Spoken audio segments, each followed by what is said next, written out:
అన్ని మున్సిపాలిటీలు వచ్చి చెత్త అంతా తీసుకొచ్చి అందులో నుంచి కరెంట్ ఉత్పత్తి చేయబోతున్నాం. కరెక్ట్గా ఈ రోజు నుంచి 18 నెలల్లో పూర్తి చేయాలని ఆదేశాలు ఇచ్చాం. మన వాళ్ళు 2 ఏళ్ళు అంటున్నారు, కానీ నేను 18 నెలల్లోనే పూర్తి చేయాలని చాలా స్పష్టంగా ఆదేశాలు ఇచ్చామని చెప్పి కూడా నేను మీకు తెలియజేస్తున్నా. ఒక అంచెల వారీగా ఏది కూడా ఒక రోజు కాదు. అందుకని ఎక్కడికక్కడ కార్యక్రమాలు ఇచ్చి ఒక ముఖ్యమంత్రిగా నేను ప్రతి 3వ శనివారం ఒక ఊరికొచ్చి ఆ ఊరిలో ఈ యొక్క స్వచ్ఛ ఆంధ్రప్రదేశ్ కార్యక్రమంలో పార్టిసిపేట్ చేసి ఒక్కొక్క నెల ఒక్కొక్క థీమ్ మీద కూడా ముందుకు తీసుకెళ్తున్నాం. ఈ నెలలో మీరు చూస్తే వర్షాకాల సమయంలో అనేకమైనటువంటి రోగాలు వచ్చే అవకాశం ఉంటుంది. మనం తాగే నీళ్ల నుంచి కానీ మన పరిసరాల్లో మస్కిటోస్ వచ్చి మస్కిటోకి సంబంధించిన దోమలకు సంబంధించిన రోగాలు వచ్చే పరిస్థితి వస్తుంది. ఇలాంటివన్నీ కూడా అనేక సందర్భాల్లో మీరు చూస్తే నిన్నే మేము ఒక పాలసీ కూడా తీసుకొచ్చాం. ఏదే సర్క్యులర్ ఎకానమీ అని. ఈ ప్రపంచంలో ఏది కూడా వేస్ట్ కాదు. చెత్త నుంచి సంపద సృష్టించవచ్చు.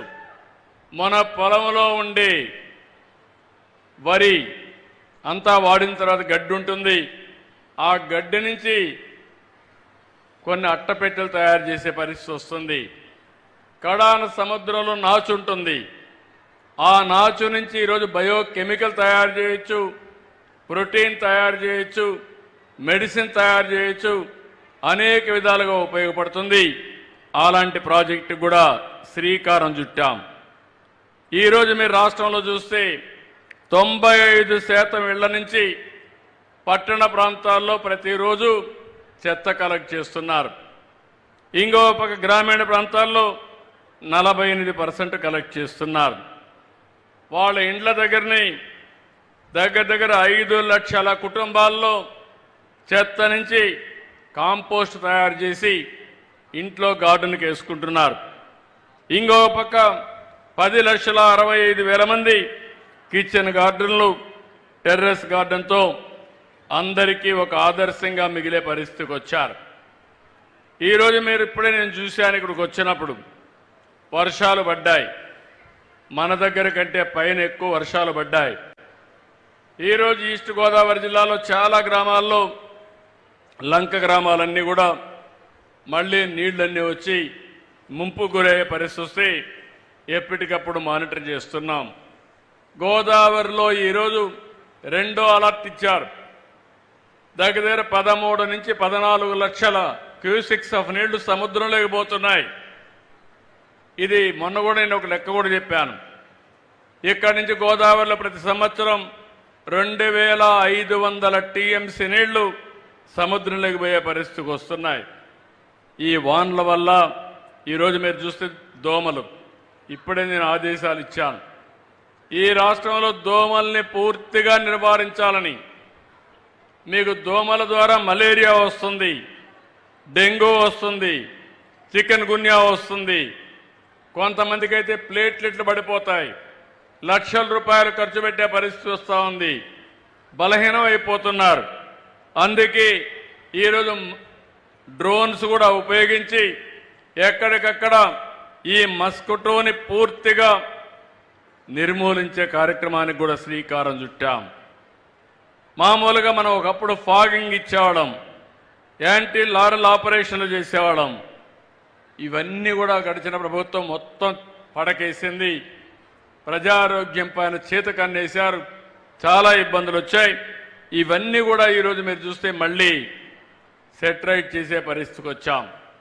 నేను 14-19లో దోమలపైన యుద్ధం అన్నాను. యుద్ధం అంటే నన్ను ఎగతాళి చేశారు. అంటే ఇప్పుడు కాదు, నేను ముఖ్యమంత్రి అయినప్పటి నుంచి మొదటి నుంచి మీరు చూస్తే ప్రభుత్వం యొక్క అసమర్థత వల్ల, ప్రభుత్వాల అసమర్థత వల్ల అంటువ్యాధులు వస్తున్నాయి. నీళ్లు సరిగా ఇవ్వకపోతే ఆ నీళ్లలో మురికి నీళ్లు కలిసిపోయి ఓసారి బోర్లో వచ్చే నీళ్లన్నీ కూడా కంటామినేషన్ అయిపోయి అనేక అంటువ్యాధులు వస్తున్నాయి. జీఈ కానీ ఇలాంటి రోగాలు వచ్చే పరిస్థితి వస్తుంది. దోమల వల్ల నేను ఇప్పుడే చెప్పాను ఎలాంటి ఖర్చులు ఏమైనా సమస్యలు వస్తాయని. నేను ఈరోజు స్వర్ణాంధ్రప్రదేశ్లో ఒక మాట చెప్పాను, అన్నింటికంటే ఆరోగ్యం ముఖ్యం. ఆరోగ్యం ఉన్నప్పుడు మీకు ఇబ్బందులు కనపడవు, అనారోగ్యం వచ్చినప్పుడే ఇబ్బందులు కనపడొస్తాయి. ఒక క్యాన్సర్ వస్తే ఆ కుటుంబం చితికిపోతుంది. ఒక అనారోగ్య సమస్య వస్తే మీరు కాదు బాధపడేది, మీ ఇంట్లో అందరూ బాధపడతారు. మిమ్మల్ని హాస్పిటల్ తీసుకెళ్ళాలి, మళ్ళీ తీసుకురావాలి. ఓసారి క్యాన్సర్ లాంటి వ్యాధులు వస్తే లక్షల రూపాయలు కొన్ని ఇటీవల కాలంలో చూస్తా ఉంటే నాకే ఆశ్చర్యం వేస్తుంది. ఒక్కొక్క వ్యాక్సిన్ 20 కోట్లు 30 కోట్లు, మనిషిని బ్రతికించుకోవాలి, 30 కోట్లు కావాలి, పేదవాళ్లకు దిక్కు లేదు. అలాంటి సందర్భాలు వస్తున్నాయంటే మన ఆరోగ్యం పైన దృష్టి పెట్టవలసిన బాధ్యత మీ అందరిపైన ఉంది. అందుకే ఈ ప్రభుత్వం చాలా స్పష్టంగా ఉన్నాం, పేదవాడి ఆరోగ్యం కోసం ఏం చేయాలో చేస్తాం. రాబోయే ఇప్పుడే చినరాజప్ప గారు చెప్పారు, ఇక్కడ ఒక 100 పడకల ఆసుపత్రి అవసరమని. ప్రభుత్వం కొత్త పాలసీ తీసుకొస్తున్నాం. ప్రభుత్వ ఆధ్వర్యంలోని ప్రైవేటు వ్యక్తులు మేనేజ్ చేసేట్టుగా 100 పడకల ఆసుపత్రి ఈ పెద్దాపురంలో పెట్టించే బాధ్యత తీసుకుంటామని మీ అందరికీ హామీ ఇస్తున్నా. ఇలాంటి వినూత్నమైన కార్యక్రమాలతో మనం ముందుకు పోతున్నాం. ఈరోజు ఇంకొక పక్కన మీరు ఒక్కసారి చూస్తే నేను ఒకటే ఆలోచించాను. ఎన్నికల ముందు నేను కానీ పవన్ కళ్యాణ్ గారు కానీ బీజేపీ కానీ ఒకే మాట చెప్పాం, మాకు సంపద సృష్టించడం తెలుసు, ఆదాయాన్ని పెంచడం తెలుసు. అదే సమయంలో ఆదాయాన్ని పెంచి సంక్షేమాన్ని అభివృద్ధిని సమతుల్యంతో ముందుకు తీసుకుపోతామని చెప్పాం. ఎప్పుడు కూడా మీరు ఒక్క విషయం గుర్తుపెట్టుకోవాలి, అప్పులు చేసి సంక్షేమ కార్యక్రమాలు ఇస్తే లేకుంటే దోపిడీ విధానాలు చేస్తే ఆ వ్యవస్థ దీర్ఘకాలం మనుగడ సాధించలేదు. అనేక సార్లు నేను చెప్పింది, ఏ రాజకీయ పార్టీ అయితే ఏ వ్యక్తి అయితే సంపద సృష్టిస్తాడో అలాంటి వ్యక్తి సంక్షేమ కార్యక్రమాలు ఇవ్వడానికి అర్హత ఉంటుంది. దానివల్ల మీ జీవితాలు బాగుపడతాయి.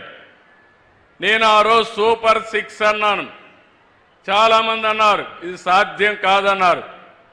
ఎట్లా సాధ్యం కాదో చేసి చూపిస్తానని చెప్పి చేసి చూపించిన పార్టీ